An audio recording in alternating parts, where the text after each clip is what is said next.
प्यारे भाई और बहनों, मेरा नमस्कार स्वीकारो। आज हम विवेक चूड़ामणि में प्राणमय कोश का वर्णन करेंगे और इसको समझिए प्राणमय कोश क्या होता है और प्राण क्या होता है।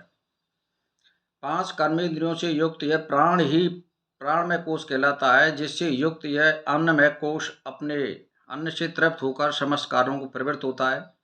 यानी ये अन्नमय शरीर में 5 कर्मेंद्रियां हैं, जिनकी सक्रियता का आधार यह प्राणमय कोश है। प्राणों के निकल जाने पर ये इंद्रियां यथावत रहते हुए भी सक्रियता खो देती हैं। प्राणों के कार्य इंद्रियों को अपने समस्त शरीर को सक्रिय रखने का, यानी प्राण है तब तक सभी इंद्रियां काम करेंगी, और प्राण नहीं है तो ये समस्त इंद्रियां निष्क्रिय हो जाती हैं, यानी बिल्कुल जड़वत हो जाती हैं, ये कुछ कार्य करना नहीं जानती हैं। फिर ये तो भाई और बहनों, प्राण में कोश भी आत्मा नहीं है, क्योंकि यह वायु का विकार है। वायु के समान ही बाहर भीतर आने जाने वाला है, नित्य परतंत्र है। यह कभी अपना इष्ट अनिष्ट, अपना पराया कुछ नहीं जानता है। तो ये प्राण में कोश भी जड़ है और उसमें स्वयं चेतना अथवा बोध नहीं है। इससे अपने पराया और दूसरे का कुछ नहीं जानता। यह जड़वत विद्युत की भांति कार्य करता है। जिस प्रकार विद्युत से यंत्र संचालित होता है, उसी प्रकार की क्रिया इसमें होती है। इसीलिए इसको आत्मा नहीं कहा जा सकता। यह आत्मा द्वारा ही नियंत्रित एवं संचालित होता है, इसीलिए यह भी परतंत्र है, आत्मा के अधीन है। यह वायु का ही विकार है, जो वायु के समान ही शरीर के भीतर बाहर आता जाता रहता है। यह प्राण सर्वव्याप्त है, यानी पूरे शरीर में व्याप्त है। और ये इसको कौन चलाता है? बाहर भीतर आत्मा संचालित करती है इसको।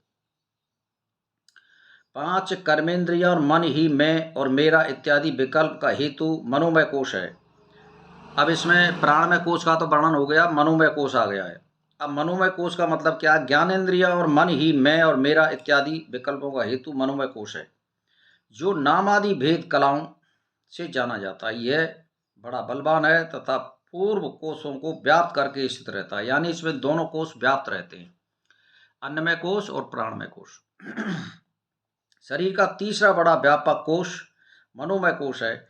यही कोश समस्त ज्ञानेन्द्रियों को हेतु है, और जिसे मनुष्य में और मेरा कहता है, ये इसका ही हेतु है।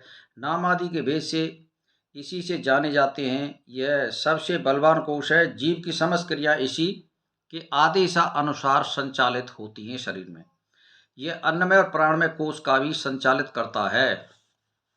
आप समझ लो, 5 कर्मेंद्रिय रूप 5 होताओं द्वारा विषय रूपी धृत की आहुति से बढ़ाया हुआ यह नाना प्रकार की वासना रूपी ईंधन से प्रज्वलित हुआ यह मनोमय अग्नि यज्ञ संपूर्ण दृष्ट प्रपंच को दग्ध कर देता है। यह मन अग्नि के समान है। इसमें 5 ज्ञानेन्द्रिय रूपी धृत को आहुति देती है। इसकी वासना रूपी अग्नि प्रज्वलित होती है। वासनाओं के बढ़ने का कारण इंद्रियों के विषय हैं, किंतु जब इस अग्नि में विषयों का ही हवन कर दिया जाता है, अर्थात विषयों के प्रति वैराग कर लिया जाता है, तब यह संपूर्ण प्रपंच लीन हो जाता है और विषयों के प्रति आसक्ति का त्याग कर देने से यह मन बंधन मुक्त हो जाता है। यानी आप विषयों की ओर आकर्षित मत होजिए, तो ये मन मुक्त हो जाता है। मतलब ये होता है, आसक्त नहीं होता है, तो फिर मुक्ति होना संभव है जब आप इंद्रियों से परे हो जाओगे। तो और परे नहीं होंगे तो फिर मन आपको बांध देगा इनसे, ये मतलब है। तो भाई और बहनों, ईश्वर की 2 माया है। एक है विद्या, जो ज्ञान की हेतु है और इससे मुक्ति होती है। दूसरी अविद्या, जो वासनाग्रस्त करती है। यानी विद्या 2 तरह की होती है। एक तो विद्या यानी ज्ञान लेना, एक अज्ञानता यानी अंधकार की ओर जाना। एक से मुक्ति होती है, दूसरे से जाल में फंसते हैं, संसार की ओर आकर्षित होते हैं, जो बंधन का हेतु है। इस अविद्या का मूल मन है, जो संसार में बंधन का कारण है। यह वासनाग्रस्त है, इसीलिए इसके कारण संसार की प्रतीत होती है। मनुष्य विषयों में ही आनंद लेता है। जब यह मन नष्ट हो जाता है तो मनुष्य समस्त संसार बंधनों से मुक्त हो जाता है, क्योंकि इसकी वासनाएं जागृत ही नहीं होती हैं। मन के जागृत होने से भी सभी वासनाएं उठने लगती हैं और बंधन का कारण बनती है। इसीलिए भाई और बहनों, इस मन को कंट्रोल करने के लिए आप विषयों का चिंतन छोड़िए और विषयों को आप अपने ज्ञान के द्वारा दबाए रखिए, और आप ये निर्विषय हो जाता है, यानी मन, तो वही मोक्ष है। मन का निर्विषय होना ही उसकी मृत्यु है और विषय ही उसका भोजन है। यानी मन का भोजन क्या है? विषय, वासना की ओर जाना, इसका खुराक है। और जब निर्विषय हो जाएंगे तो यही मुक्ति का कारण बन जाता है। इसीलिए भाई और बहनों समझिए कि हम आपको क्या बताना चाहते हैं कि आप समझने की कोशिश करें कि जितने भी ये पदार्थ हैं ये सब विषयों की ओर भागते हैं। जैसे जिह्वा है, आँख है, नाक है और कान है। यानी ये कान अच्छी चीज़ सुनना चाहते हैं, आँख जो है पाप को भी देखना चाहती हैं और कान बुरी बातों को सुनना ज़्यादा पसंद करते हैं। तो इसीलिए इन पर कंट्रोल करिए, अच्छी चीज़ों को खाना जीभ को दीजिए।